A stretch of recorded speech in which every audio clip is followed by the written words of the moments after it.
Muy buenas tardes a todos. A través de la historia, las doctrinas económicas han evolucionado por las ideas de grandes pensadores.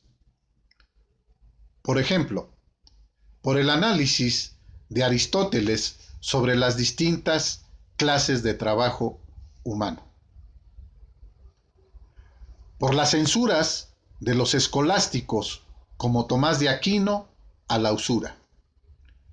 Por las teorías mercantilistas sobre comercio exterior, por las nociones de los fisiócratas sobre la agricultura, por la teoría de la renta diferencial de David Ricardo, por la rebeldía de los románticos alemanes contra el liberalismo económico, o por la crítica de Keynes a la teoría económica dominante en sus días. Todo esto formó parte del fondo de ideas de donde han sacado su alimento intelectual sucesivas generaciones de economistas. En esta sesión de una pequeña dosis de economía, analizaremos a los filósofos considerados como los fundadores de la economía, título que les otorga el profesor Eric Roll en su libro Historia de las Doctrinas Económicas, texto que utilicé para realizar esta pequeña exposición. Pues bien, comencemos. En el siglo XVI, la liberación del pensamiento de la dominación de la Iglesia condujo al mercantilismo, por lo que el progreso económico destruyó la autoridad de la Iglesia en materias terrenales. La actividad económica se realizaba cada vez menos de acuerdo con las leyes teológicas de lo que debiera ser. Y aunque el pensamiento económico también tendía a hacerse positivo, los primeros mercantilistas deseaban aún conservar el elemento normativo, por lo que en sus escritos están unidos el análisis de lo que es y los preceptos de lo que debiera ser. La emancipación del pensamiento político de la teología, sin embargo, fue más radical. Algunos de los pensadores a quienes se debió dicha emancipación se interesaron también en materias económicas. Por ejemplo, Juan Bodino fundó la investigación del problema social en la relación del hombre con el hombre y ya no con relación del hombre con Dios. Entre este tipo de pensadores también destacan Maquiavelo, Eduardo Misselden, Antonio Serra y Tomás Moon. La Inglaterra del siglo XVI presenció una revolución espiritual análoga a las de Italia y Francia, resumidas principalmente por las ideas de Maquiavelo y Bodino. Las fuerzas que dieron preponderancia al comercio estaban liberando a la mente de los hombres de las trabas de las creencias consagradas y fueron abriendo una nueva época de especulación y experimentación. Los nuevos modos de vida presentaban problemas nuevos en casi todas las ramas de la ciencia. Y los científicos empezaron a darle solución, inspirados directamente por las necesidades de un comercio creciente o indirectamente mediante el gusto general por el nuevo racionalismo empírico. De esta forma, se lograron progresos asombrosos en astronomía, matemáticas, física y óptica, así como en ciencias biológicas y medicina. Bajo este nuevo ambiente intelectual surgen muchas y nuevas ideas en el pensamiento económico. Sin duda, el primero y más importante de estos nuevos ideólogos es el economista inglés Sir William Petty, quien nació en 1623 y falleció en 1687, a quien Carlos Marx lo llamó con justicia el fundador de la economía política, por lo que Petty ocupa un lugar muy importante en la historia del pensamiento económico.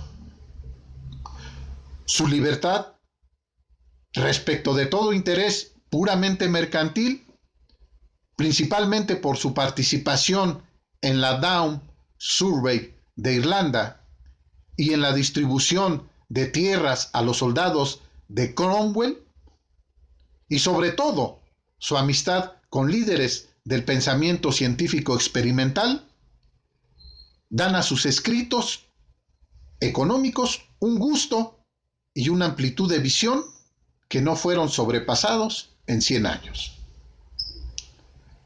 En su libro Aritmética Política, puso en su verdadero lugar la investigación de los hechos en relación con el análisis teórico, al incorporar las matemáticas y la estadística en la resolución de los problemas económicos de su tiempo.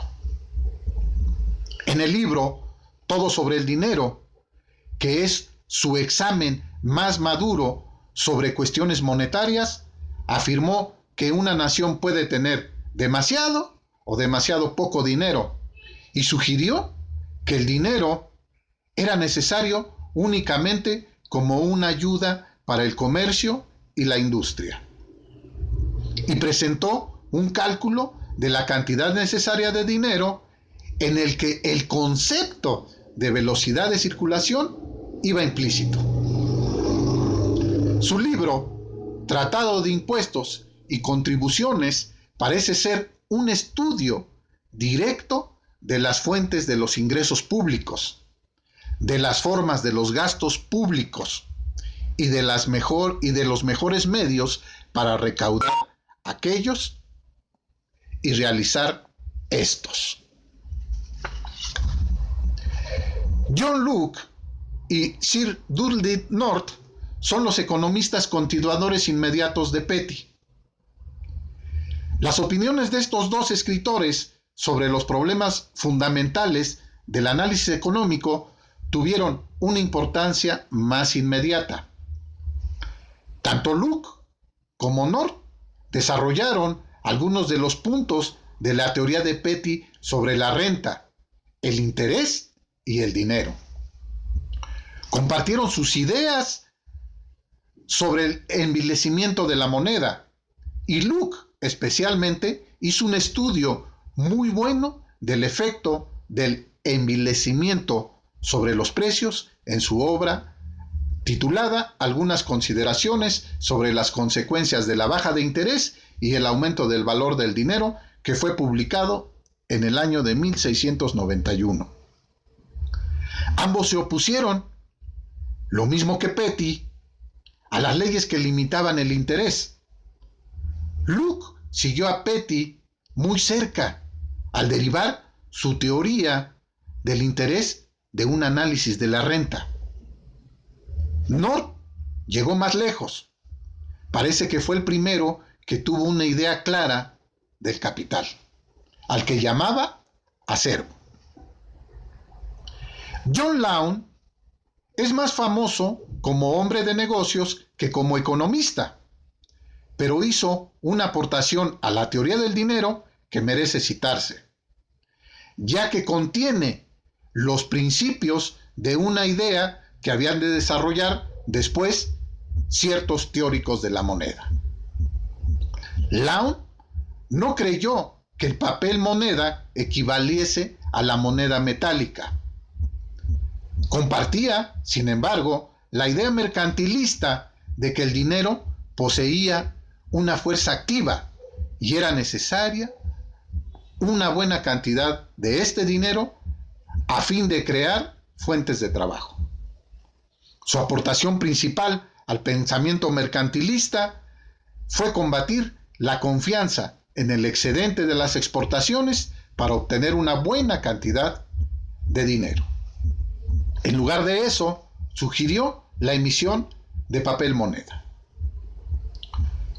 Por otra parte, aunque David Hume es famoso principalmente como filósofo, también es muy conocido por sus estudios de teoría económica. Sus aportaciones al pensamiento económico se refieren al dinero, los precios y el interés. Además, se ha considerado el más importante de los economistas presmitianos, quizá por la amistad que mantuvo con Adam Smith. Cualquiera que sean los méritos de Hume como pensador original, su lugar como uno de los exponentes más notarios de la nueva economía está claramente definido. Richard Cantillon fue el autor del libro Ensayo sobre la naturaleza del comercio en general, que fue publicado en 1755. Este libro es considerado como la exposición más sistemática de principios económicos anterior a la publicación del libro La riqueza de las naciones de Adam Smith. En el primer capítulo de este libro define a la tierra como fuente de riqueza, del trabajo como la fuente que lo produce y de todos los bienes materiales como sus partes constitutivas. Estudia enseguida la estructura económica, los salarios, el valor, la población y el dinero. La segunda parte del libro está dedicada principalmente a los problemas monetarios, el cambio y el interés.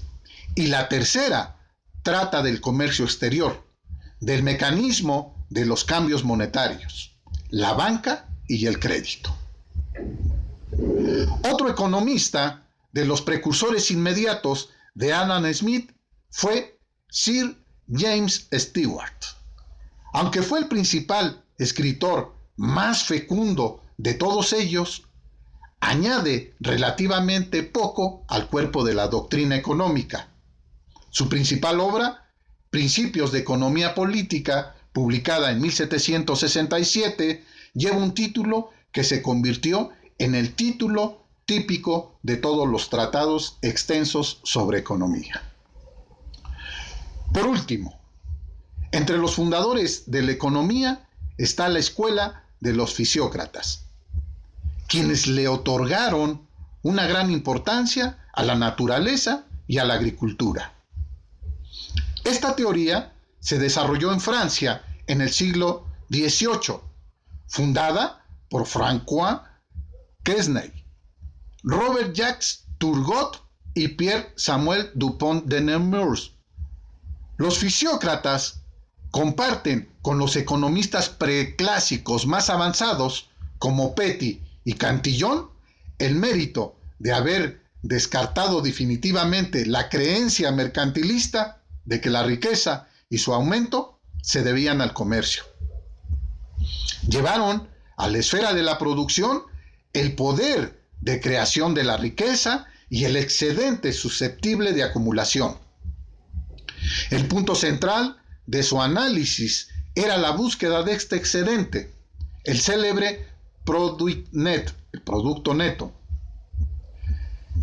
Después de descubrir su origen de una manera que constituía un avance respecto a los mercantilistas ingleses, llevaron a cabo en la Tableau économique de Quesnay el análisis de la circulación entre las diferentes clases de la sociedad, en donde establecieron que únicamente el trabajo productivo era capaz de crear un excedente y cualquier otro trabajo era totalmente estéril. Eso es todo.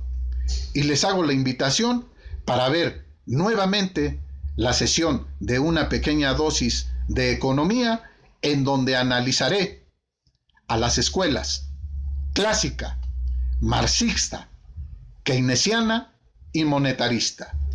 Gracias a todos por su atención.